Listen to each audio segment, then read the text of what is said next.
Alrighty, welcome back to another episode here. This is more of an extension to a quick and dirty, not so much a quick and dirty review.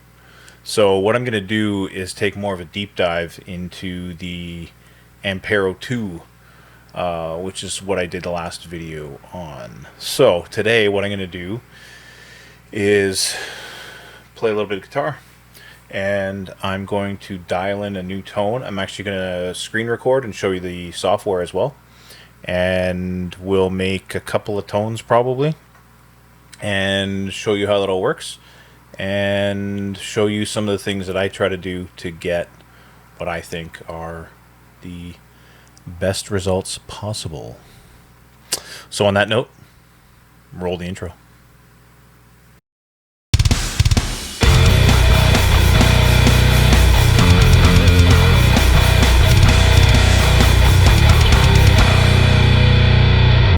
Okay, so I'm going to switch over to the screen capture over here. And the first thing you'll notice is no device connected. Oh my goodness. I'll also show this other camera over here, which indicates what you can see on the screen and the unit itself. I've already gone over some of the basics of the unit, so I won't get into too much detail. I'll just kind of start using it. Hopefully, then you'll go back and check the previous video, which covers some of the basic stuff. So, yeah, here's the unit. It's not currently plugged in via USB, so I will do that now and you'll see what happens on the screen.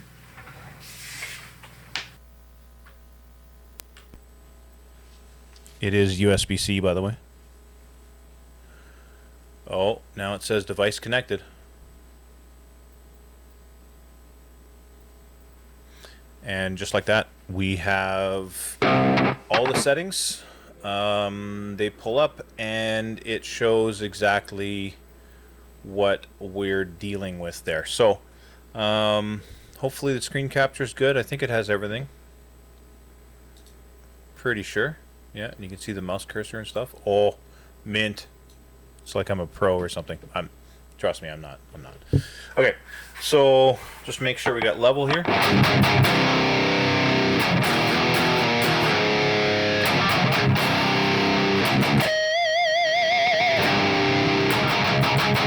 Okay, and so just to mention the equipment involved, today I'm playing my 1994 Jackson Stealth EX. Hopefully you can see it in the shot there.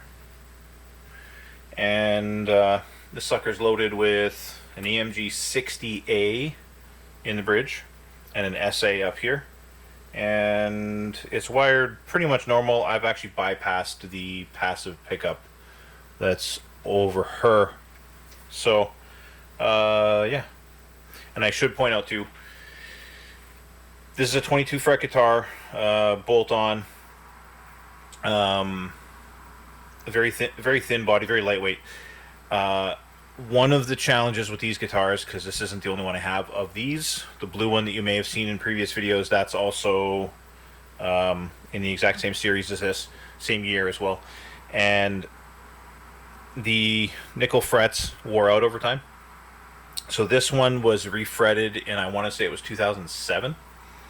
And yeah, these stainless steel frets are wicked. So anyways, enough about the guitar. Back to the software. So, okay.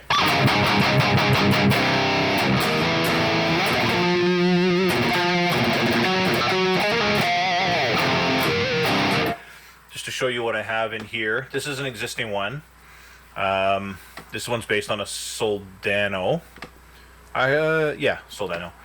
So all I have in the chain, it's pretty simple. I've just got a gate at the beginning. Because otherwise stuff gets noisy. Then I use the good old Marshall governor, going for a bit of a carcass type thing. You can see in the software, if I was to go in here and edit on the pedal, it's very similar in terms of what it shows, but it's limited to what you can alter by just the 3 dials on the bottom. Whereas, as you can see, it's a lot quicker and easier to get to stuff in the software. So certainly if you're trying to dial things in, You may not get exactly what you're looking for in the software without kind of playing around with it first, but it's much quicker and easier to get into the settings that you want here in the software first, and then you can, fine tune on the pedal itself. So you notice here how I'm in the noise gate. It shows threshold, attack, and resonance, but then I actually have to scroll over to get to the side chain. So, or if I want to go into the governor pedal, you can see the gain's the same, etc. It's just that unfortunately you can't adjust everything all in the same place. So, given the option, I would always suggest, if you can, just let the pedal be. If you have to, you're at a practice or you're playing with your buddies or whatever, sure, you can adjust settings on here, but it's far, far quicker to do it in the software. And I do have to give Ampero some credit. It's some of the best software that I've used. The Helix is good for something similar, but I've had a lot of sort of weird, inconsistencies with it. This I find to be really straightforward. It does exactly what you intended to do. Hit save on the patch and you're done. So it's pretty straightforward. So going through here, you can see there's a whole bunch of different drives available. You can change to all kinds of different things. One thing that's a little frustrating is that whatever settings you have, if you go to pick something else, like let's just see here, let's say green drive. I go to green drive, okay, sure, it's different, of course, because it's not the same. And of course,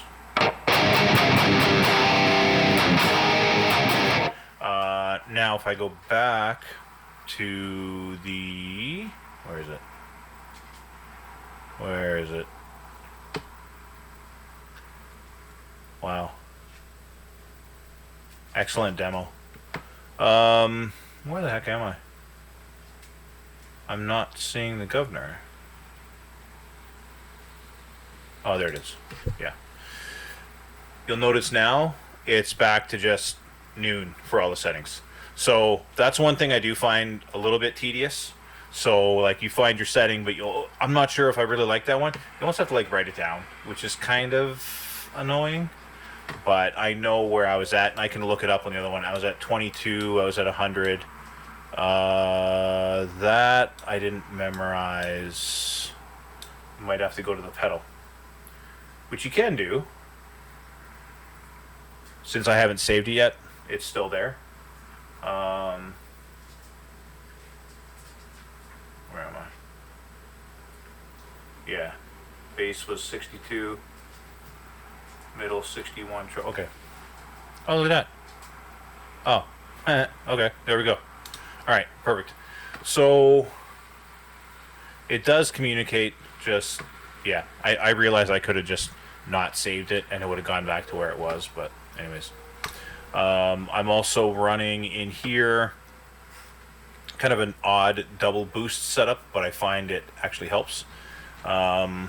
I'm just running on very low gain, Fortin 33 style pedal, and then running this Soloist here, which is an SLO 100. You can see the settings there. I'm just using one of the built-in cabs. I'm not using any IRs, which you could use if you want. They give you the option for IRs over here. In all reality, I'd probably get a little better response out of an IR, but yeah, actually, I am going to change this a bit. Finding it a little...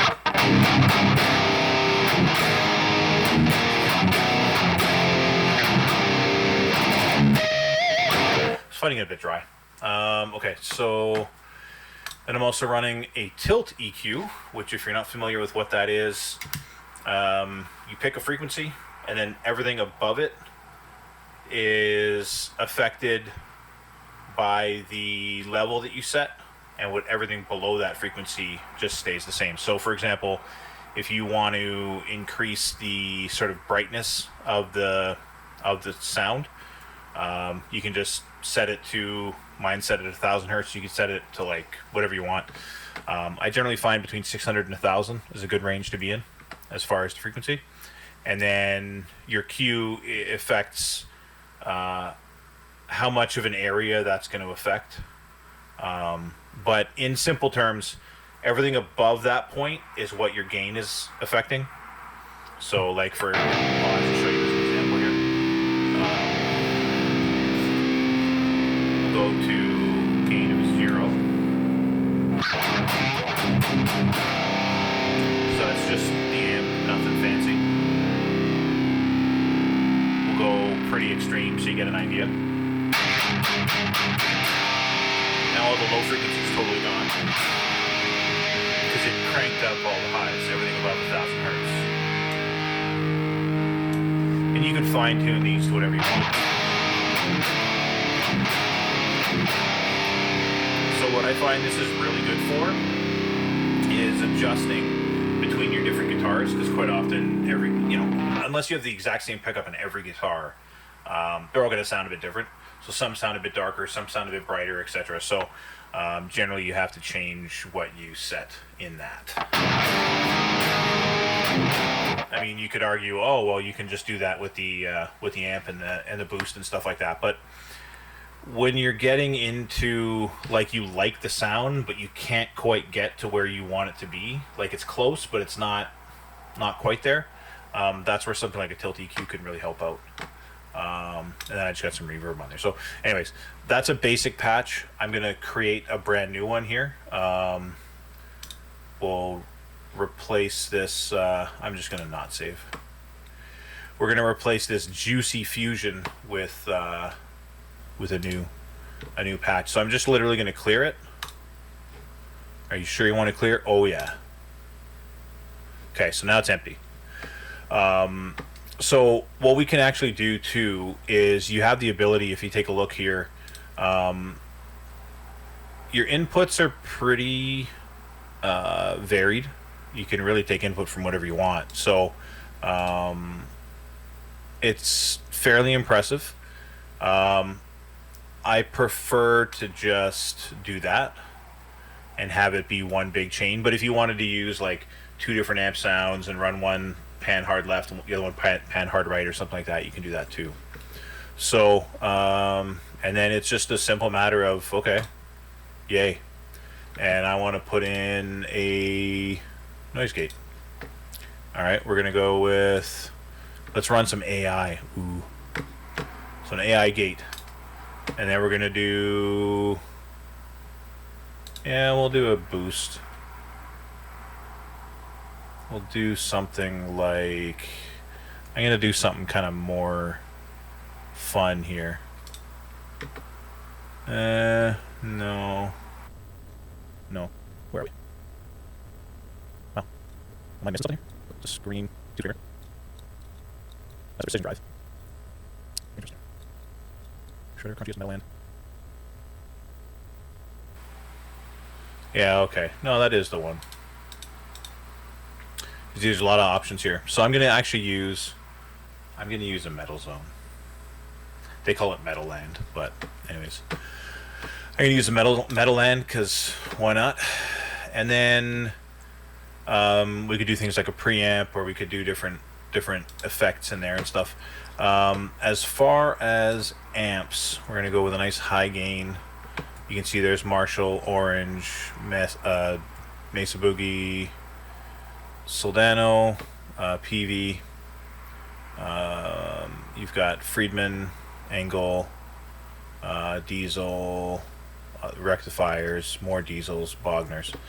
I think I'm just going to go with the good old school 5150. And then rather than using a cab, I'm actually going to use an IR. And I'm actually going to go with one of their Celestion ones because this particular unit has Celestions built right in. So this one's actually based off of a V30 412 cab. Anybody who knows me realizes I don't like V30s that much, but we'll see if we can dial something in kind of fun. And then Yeah, let's do this because it's... I like having it in there. We'll leave it like that for now. Okay. And if memory serves... Yeah, I had all my other patches at 60, and for some reason had my output up a little. I just try to keep the levels similar. Okay, so now I have a basic tone dialed in. I'm going to just save it as something here. So we are going to rename it. I'm going to call this 5150 Greatness. I'm obviously joking, but you know. Okay, and before I do anything else, I renamed it. I'm just gonna save it. Save to that. Yes. Okay, great, awesome, beauty. Now starting from scratch. So the gate's probably fine the way it is. Let's see what it sounds like without changing it.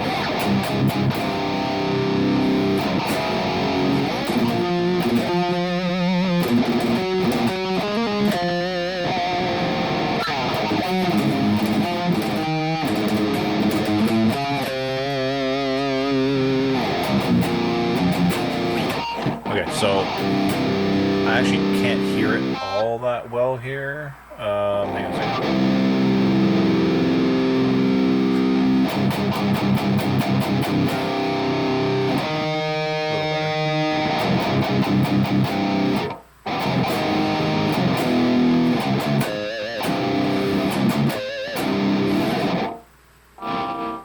Okay, noise gate's not quite enough. Work better, AI. Crank the threshold up a little bit more.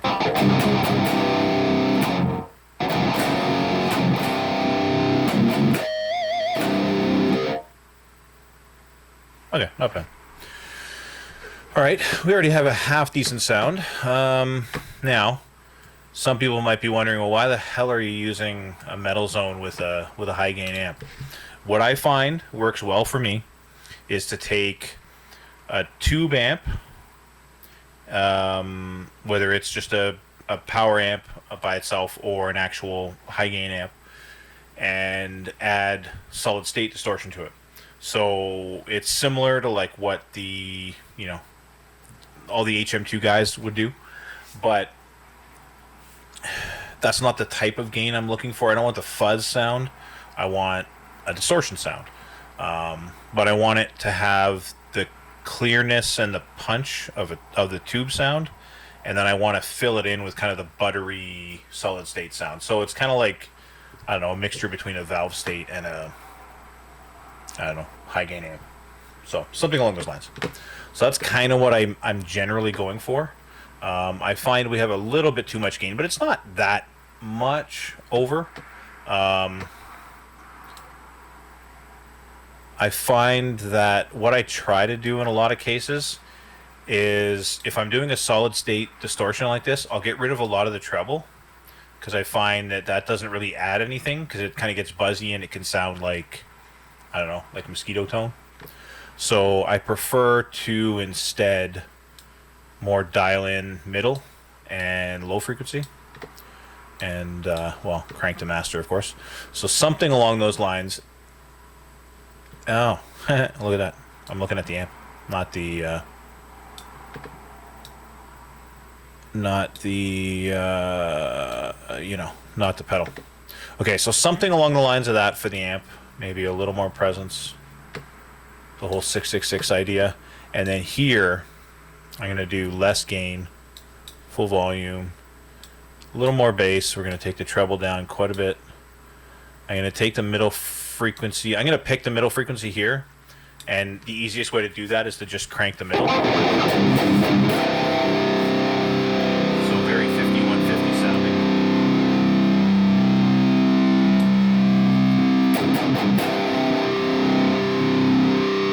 Mix is better. That's bright. Holy crap.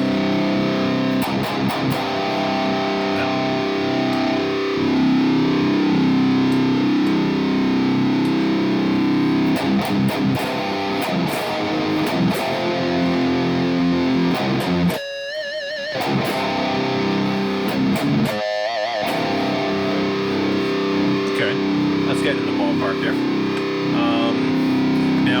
to increase the amount of solid state distortion, just turn up the gain.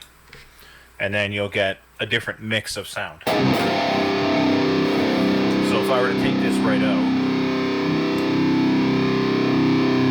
hopefully you can hear a difference there. Add the gain back in.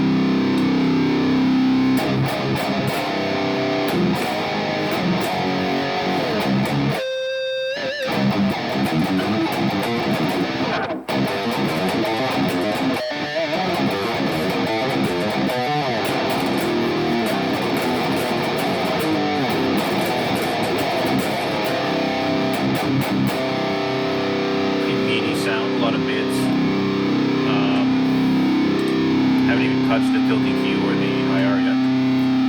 It's just whatever's default. I don't know if it really needs much, to be honest with you.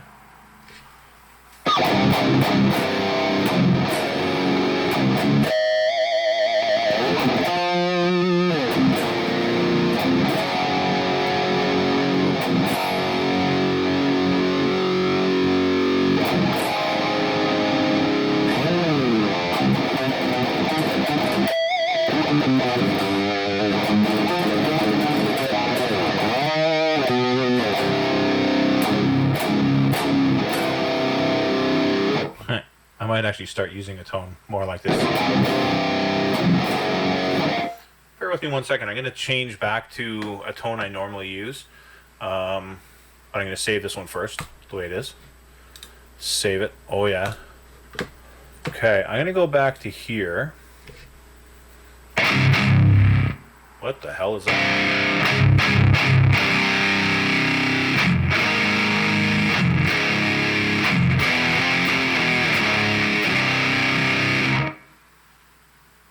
That's pretty gross. I hope that's not what I've been using sounds like. Oh, shit. Okay. Well, that changes things. Wait. Is that even? No, that's off. Okay, good. No.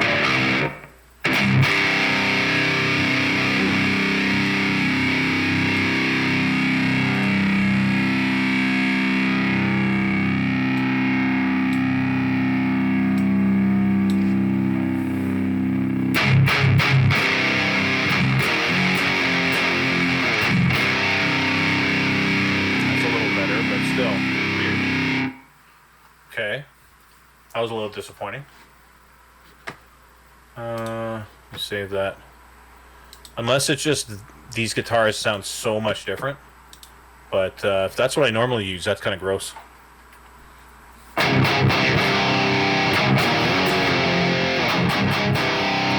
a little better. Let's go over to... Okay, that definitely sounds darker.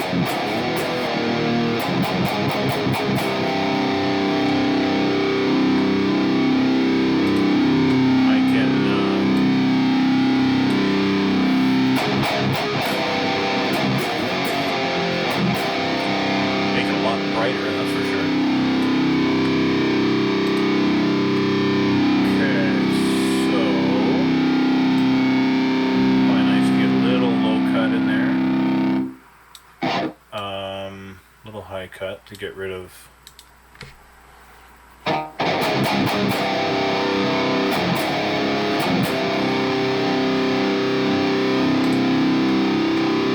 very different sounds.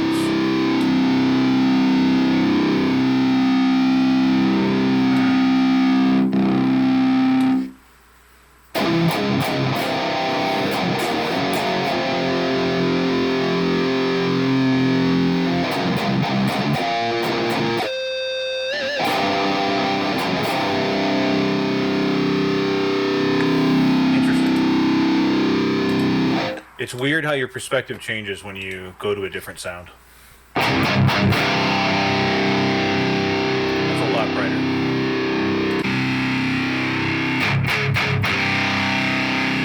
Much different.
can actually split this here.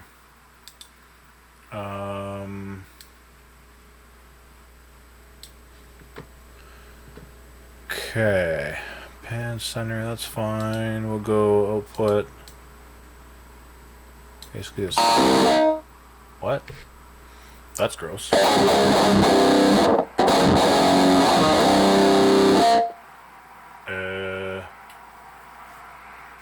Okay, that's gross.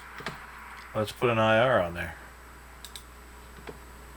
We'll go back to a Celestian. We'll do, let's say, greenback. There we go. I don't know. Somewhere.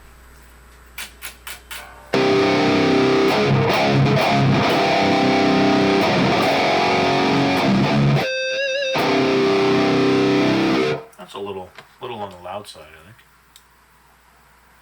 Maybe it's louder because we got two. I don't know.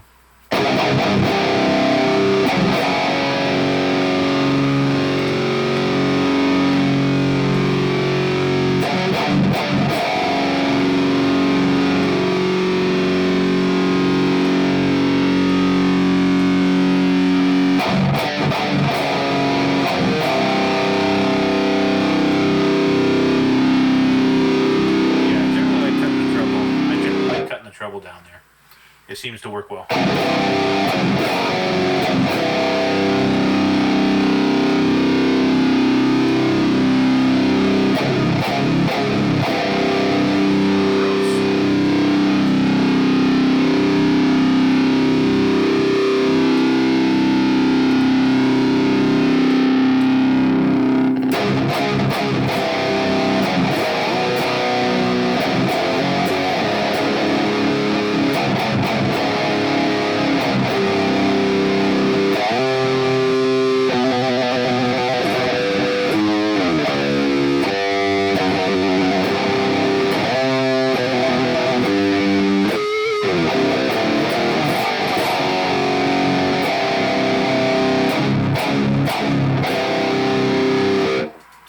Sounds okay.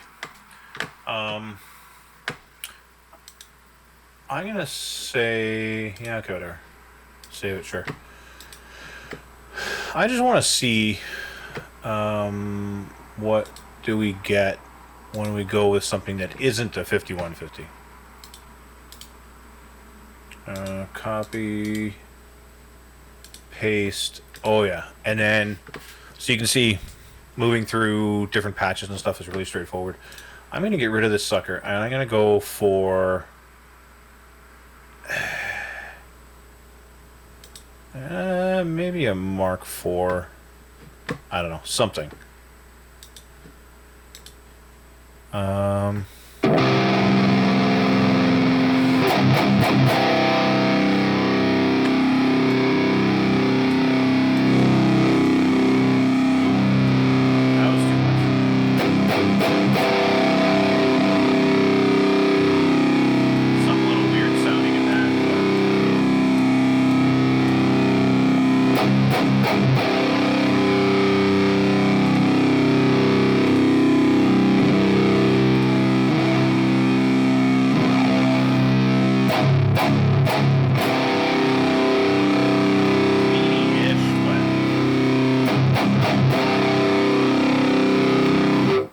Liking that one too much.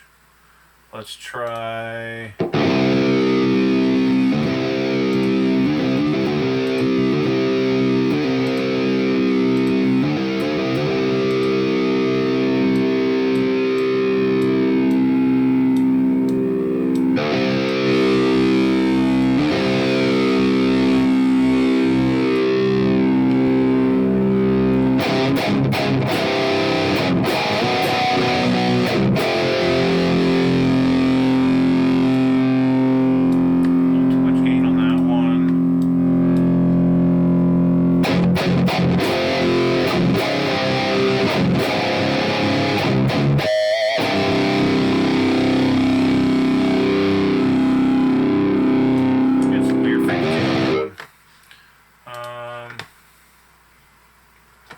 Maybe I should just use my own cab IR. Let's see here. Angles are generally pretty good. Um,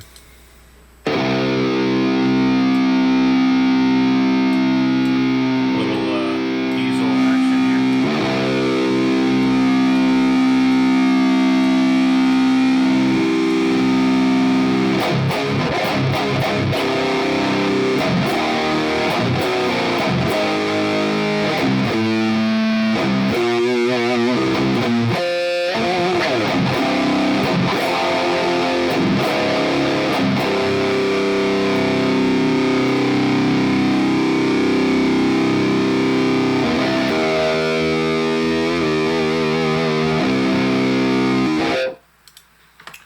try importing an IR here.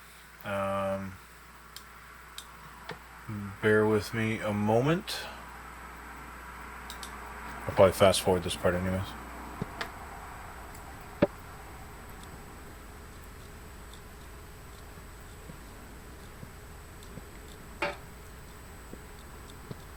Alright, and just like that, I have imported an IR. I'm going to import another IR.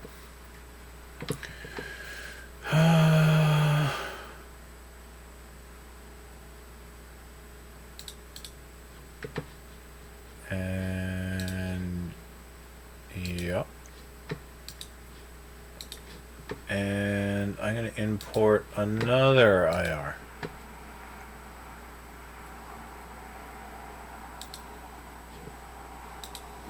I'll probably do two actually. Two more yet. As you can see, this is the first time I'm actually putting IRs on this thing.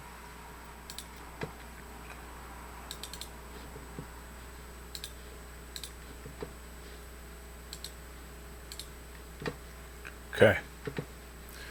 Let's see what these are like. Sounds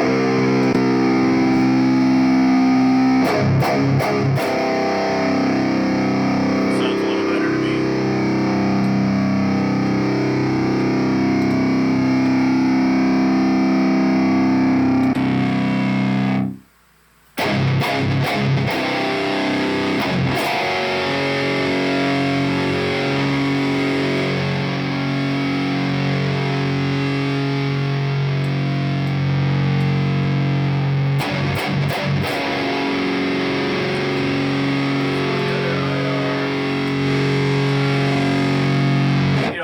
To crank it, but I just generally do. But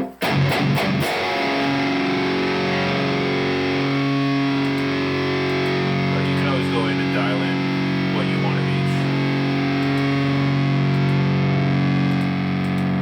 Oh. There.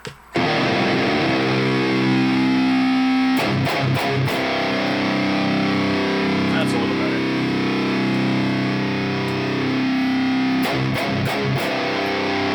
Gets rid of some of the grind. I don't know, I kind of like that.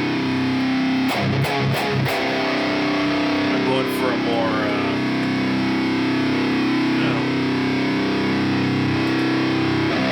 a more thick and rich and meaty tone, you know what I mean?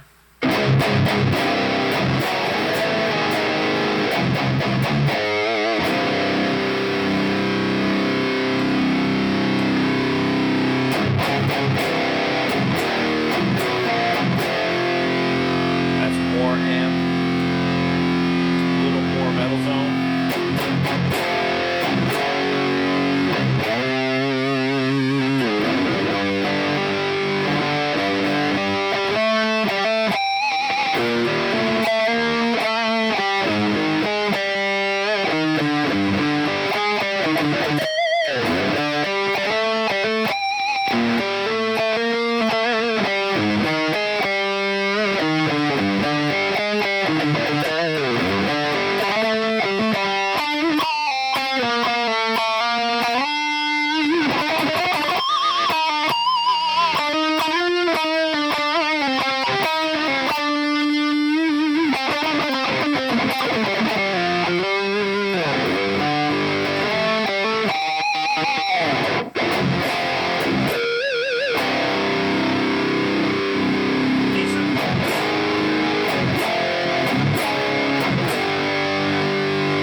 That sound. It's kind of boring.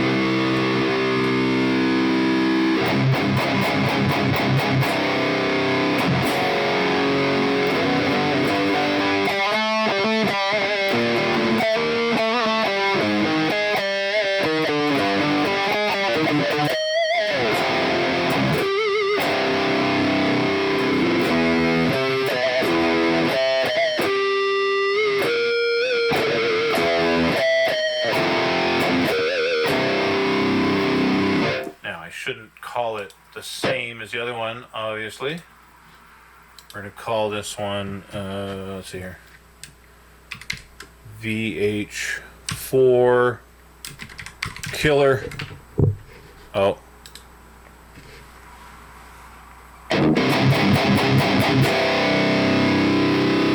Not bad. I'm going to save it.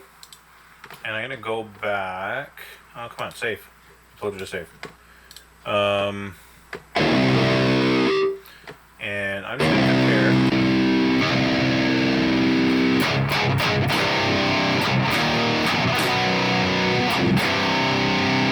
Sounds a little nasally, that one. That one sounds very nasally. Very nasally.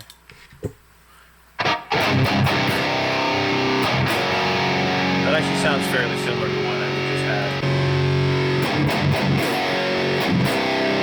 No, that one sounds better. I think the IRs definitely make a difference.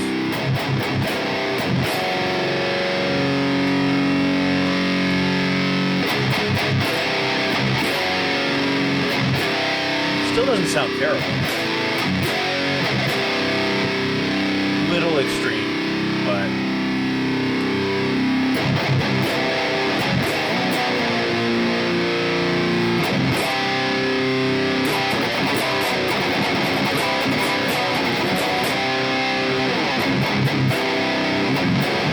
by the way, I'm tuned to C standard, or close to C standard. That sounds pretty badass. I'm gonna save that again. Yeah. I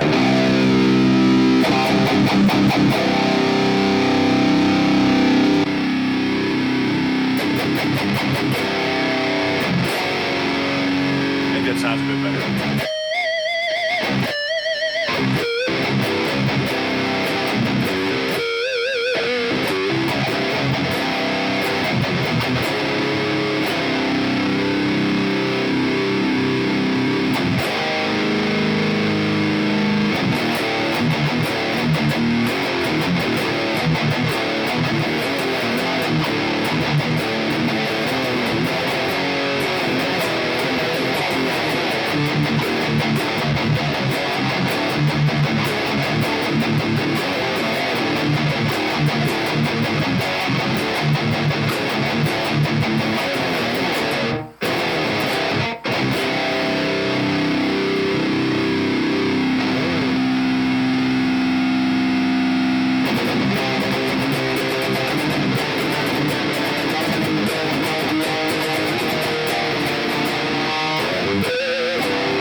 Gonna say, I'm pretty happy with that.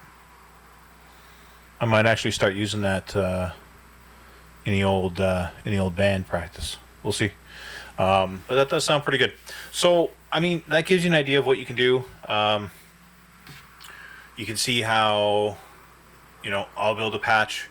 At the same time, you can see the types of things that are in here, just for representative purposes. I can scroll through, basically everything that's in here. In the dynamics, you've got compressors, different boosts, and all kinds of stuff. Frequency, you've got acoustic simulator, different EQ filters, tilt EQ,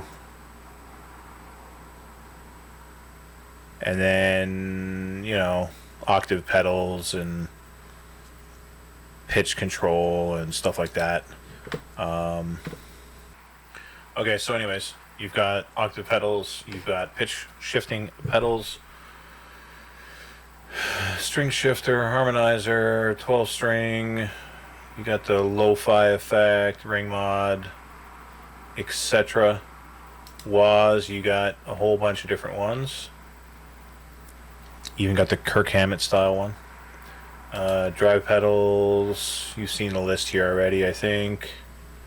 A whole crap ton of those. Amps.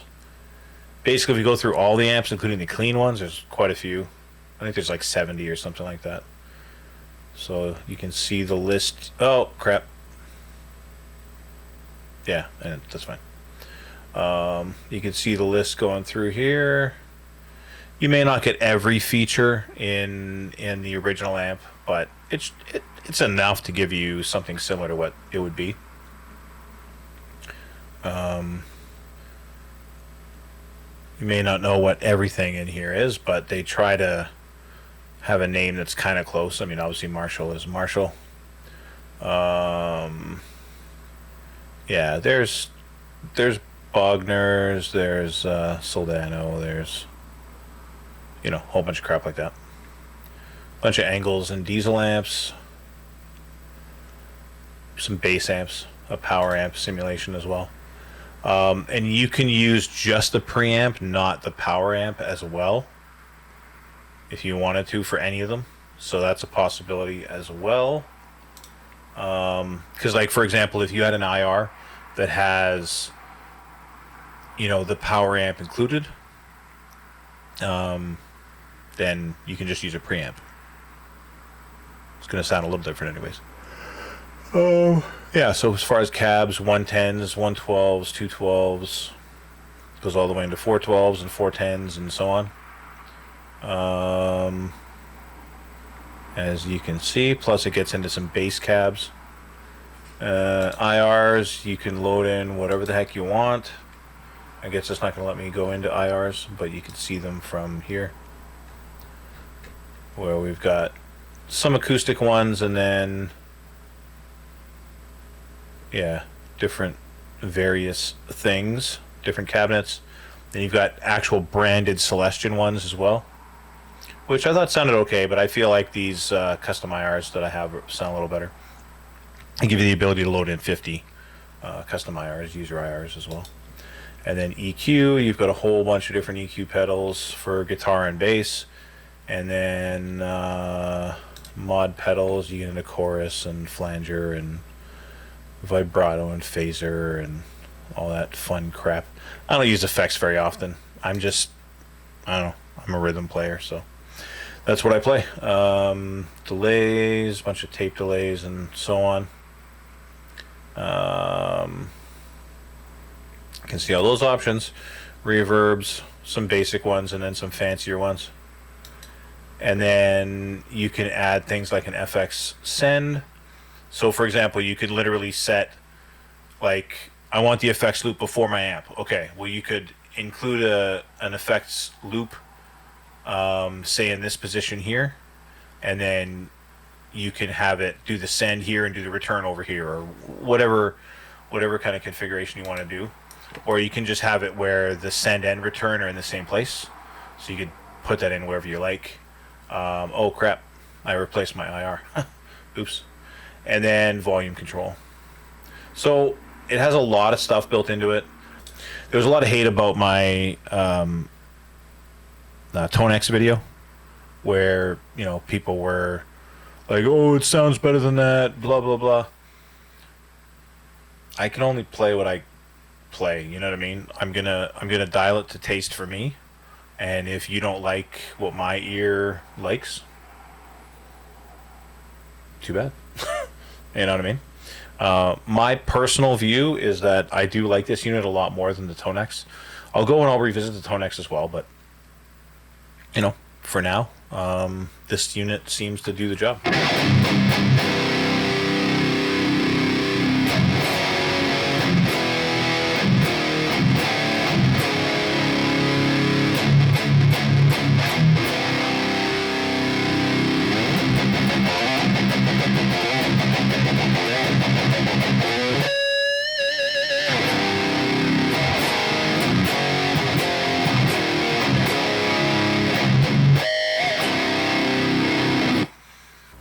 Yeah, so that's what it sounds like with a metal zone.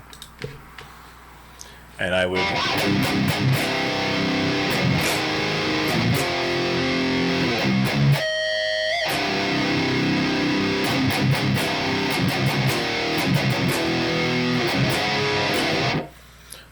argue that it probably sounds better than most people would expect it to. But if you think it sounds like crap, let me know. Let me know in the comments down below. But yeah, so that's basically how you dial in a patch. I showed a lot of the setup. There's still lots more you can do. You can set up an expression pedal. You can set up external controls. I could do something like MIDI and run a little MIDI switcher like this guy here. There's lots and lots and lots of different options for it. I don't really get fancy with it, and I don't use wah, I don't use that kind of stuff generally, so I don't see the need to go super crazy. I just dial in the tone and start playing. So that gives you a decent idea of what you can do with the software and what you can do with the pedal. It's possible to do everything from the pedal, but it's a lot easier in the software. And certainly saving and all that kind of stuff is significantly easier. And like, so for example, let's just say I prefer this a lot more over my my patch up here. What I can actually do is I'll save this again because I changed things again, and I'll just slide it up here. There it is. I swapped it. Simple. So yeah, I tend to use this first bank, and that's all I really use. I got 2 different distortions and a clean. What else do you need? You know? So, I mean, basically, that's how I use the pedal. And, I mean, when you look at it, they're like $3.99. It's not expensive and by any stretch of the imagination. And they work and sound really good. So, I mean, if you're looking for something like an HX Stomp or Helix replacement or something along those lines, I mean, this thing's freaking tiny. So it'll fit wherever. Like, I literally put this in my guitar case with a couple of patch cables and a set of headphones, and we go and we jam, plugged into a mixer. You know what I mean? So that'd be all you'd need, really. If you don't get fancy with the effects, and even you can, like, I mean, there's a lot of room left in here that I haven't occupied these spaces, right? So, you know, it's certainly possible to do quite a bit and add a number of different effects. I can't remember what it maxes out at. I think it's at least 9, might be more. But the fact you can have 2 signal chains on a unit that cost you $400, and I mean, I bought mine used, but practically new. Well, I didn't pay $400 US for it, so yeah. So I mean, they can be had for really good prices. Like I said, the software for me has worked really, really well. The unit has worked really well. It's been solid. It's been reliable. It's got a tuner built into it. The display screen's really responsive and easy to, you know, monkey with and stuff like that. When I'm at band practice, I can easily change my settings and, you know, move things around. And I can adjust the master volume. Take that, IK Multimedia. And yeah, I think it's a great little unit. So, good old Ampero II Stomp. Yeah, that's a deeper dive into how to use the friggin' thing. Alright, so on that note, on that disappointment, I'll leave you there, and hopefully we'll catch you in the next video. Peace.